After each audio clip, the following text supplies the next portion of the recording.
Sathya, doctor ரூம்ல இருக்கும்போது அம்மா கால் பண்ணாங்க. அவங்க பக்கத்துல தான் இருக்காங்களா, வந்துட்டு இருக்காங்க. ஓ அப்படிங்களா? அவங்க வந்ததுக்கு அப்புறம் நான் அவங்க கூட போய்க்கிறேன். நீங்க கிளம்புங்க. இல்ல வெயிட் பண்ணனும்னா நான் வெயிட் பண்றேன்.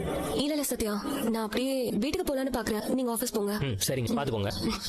ரேகா கண்ணு, போயிட்டு வாங்கன்னு ஒரு வார்த்தை சொல்லு. அம்மா அதெல்லாம் வந்து உங்களுக்கு போக தெரியுமா? சாமி சார் சாமி சார். சிஸ்டர் சாமி வர சாமி. என்ன மீனா நீ? வணக்கம் சாமி. வணக்கம். என்னடா மாலை போட்டுருக்கீங்க? இனிதான்பா. சொல்லாம திடீர்னு மாலை போட்டுருக்க, சொல்லிட்டு போட மாட்டீங்களா? சாமியை திட்டக்கூடாதுப்பா. நான் உன்னை தாண்ட திட்டினேன். மாலை போட்டாலே சாமி மாதிரி தானப்பா. சாமியாவே இருந்தாலும் அவனுக்கு புள்ளங்கிறது மாறாதல்ல. அதெல்லாம் மாறாதுப்பா. சரி, நீ என்னப்பா இங்க என்ன தெரிய வந்தியா? உன்னை தேடி நான் ஏன்டா இங்க வர்றேன்? என் மருமகளை பார்க்க வந்தேன். ஓ, சமாதானம் பண்ணி கூட்டிட்டு போலான்னு வந்தீங்களாப்பா? ஆனா என்ன பண்ணி நீ இதை முன்னாடி சொல்லி மாலை போட்டுருக்க மாட்டேன்லப்பா. மாலை போட்டதுக்கு அப்புறம் இதெல்லாம் யோசிக்க கூடாது சாமி. எங்களுக்குள்ளார என்னமோ பேசிக்கிறோம், அதை நீங்க கேட்கலாமா?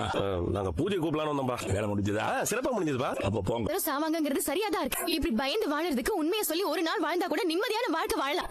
ஆனா உனக்கு அதெல்லாம் எங்க புரிய போகுது? இப்ப என்னையும் உன்ன மாதிரி ஏமாத்துக்காரியா மாத்திட்டு இருக்கல. என்ன மீனா நீங்க? உண்மைதானே சொல்றேன். 2 வருஷமா ஒரு குடும்பத்தை நீ ஏமாத்திட்டு இருக்க. இப்ப நானும் சேர்ந்து அந்த குடும்பத்துக்கு துரோகம் பண்ணிட்டு இருக்கேன்.